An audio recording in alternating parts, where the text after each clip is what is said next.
Hey everyone, welcome back to the channel. And we wanted to post a video just to tell you our thoughts on Ukraine because of course the whole world is thinking about the war over there right now. And I think we should be. I think we should be thinking and praying about it. So I'm going to give kind of one point, and then Maureen will, and then we'll both give our last thoughts. And be sure to comment as usual. So the first thing that I have to say in regards to the war in Ukraine is that I'm really impressed with how so many people, so many governments, and so many organizations have been basically trying to stop the war in the most peaceful way that they can find to do it. What are some examples of that? Just, well, defunding things or blocking Russia from trade and this kind of thing without, like, killing people, but just finding other ways of making it hard to keep going with the war. I mean, that's what I see. Yeah, so sanctions definitely is one thing. And then examples like people buying the Airbnbs in Ukraine to keep people financially stable, at least somewhat, even though they're basically refugees. Elon Musk supporting their internet in Ukraine. So many people doing what they can. Some people even volunteering to like go over there and get into really dangerous situations to free people or save people. That is my overwhelming feelings towards that, is just seeing how this is kind of a new, well, maybe not new, but it's pretty pronounced this time around with this war, that people are really doing what they can because they see this as completely senseless. And that is really commendable. And I do think that has a lot to do with people's faith and realizing that, no, they don't want the world to be like this. Yeah. So, Maureen, go ahead with what you were going to say. Well, I was just thinking that, I mean, obviously there's a war going on there, but there's really wars going on everywhere. And we can't necessarily stop them or make all wars stop or anything like that, even though that would be great. But what we can do is ourselves be peaceful where we are and find ways of resolving conflict so that things don't escalate to where they don't need to be. Because honestly, every war is a result of just people not agreeing with each other about something. Maybe it's a bigger national scale, but it's someone doesn't find an agreement, so then they pull out bombs and guns. But if we just bring it back to ourselves and how we live everyday lives, like myself, if I can, with people I work with or my family or whoever it is, find ways to solve problems and be a peacemaker and not be angry at people about little things, forgive things rather than holding things against people, try to sort things out, then those problems don't escalate and become bigger problems that they don't need to be. So I think all of us have to start with ourselves, and if everyone does that kind of thing, that's the common people, then there wouldn't be the mindset or the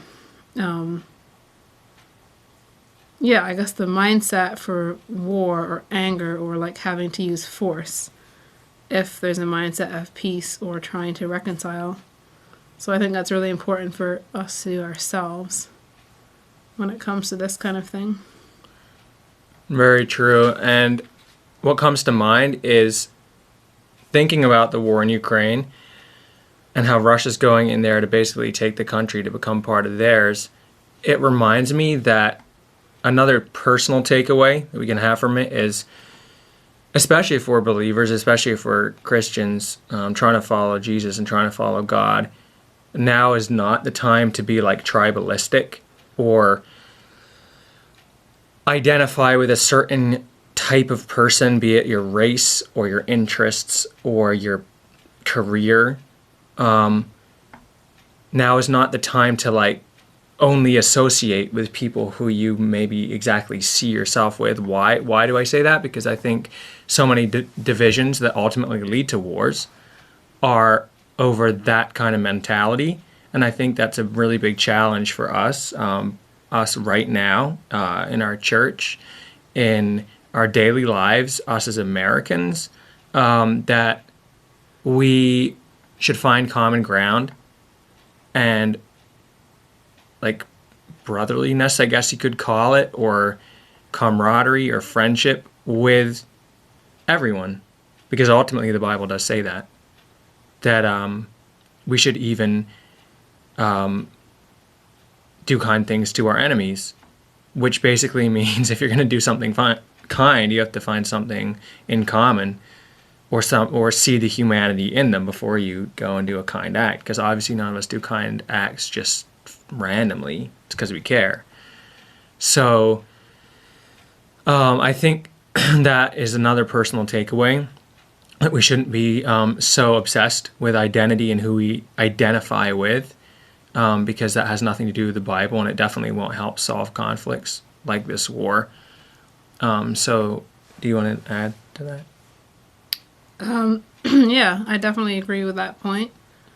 And just looking beyond myself or people who I'm friends with or people who I get along with, I have to be able to see past that and to see like a bigger situation that's happening. Yeah. Or, something that needs my prayers and my thoughts and my intentions that's beyond like my little world, I guess. And to not get stuck in just like little petty things that don't really matter at the end of the day, when there's like much bigger things happening that need to be thought about. And otherwise, if we all just think about our little worlds, then nothing ever happens and nothing ever gets done, and you can't really support. So like Ruben was talking about earlier, people who are not related at all to Ukraine who are going over there to try to help, like I think that's a really good example of that, is like they have nothing necessarily in common with people who are in Ukraine. Like there's ex-military people going over there now. Maybe they have friends there or something, but they just see that there's a problem and they're going to do something about it. And they have nothing to gain, right? They're not. Yeah. So I think in general that mentality is good to have, but especially in a time like this where there's obviously a real problem going on and people dying and people fighting each other and really bad things happening. Yeah, so know for sure that if any of you are Ukrainians who are watching this, or a family over there, or are somehow being hurt by this conflict, please know that you're on our prayers, because this is really difficult and we don't know how long it's going to go on for. But just know that we definitely pray for you, and as hard as it is to see, I guess God is like above it, and we just have to keep believing. But it is difficult, and we don't pretend to understand how difficult it is because we're not going through it. But just know that we're thinking of everyone there, and we want it to change us as well for the better. Yeah, so our church is definitely praying for the situation. Everybody here is thinking about it, talking about it, and wanting to support in some way, if at least it's just with prayers and thoughts. Right. So we wanted to share that with you, and we hope you feel encouraged, and we continue to encourage each other through it, all of it. So thanks, and feel free to comment and let us know your thoughts. Bye.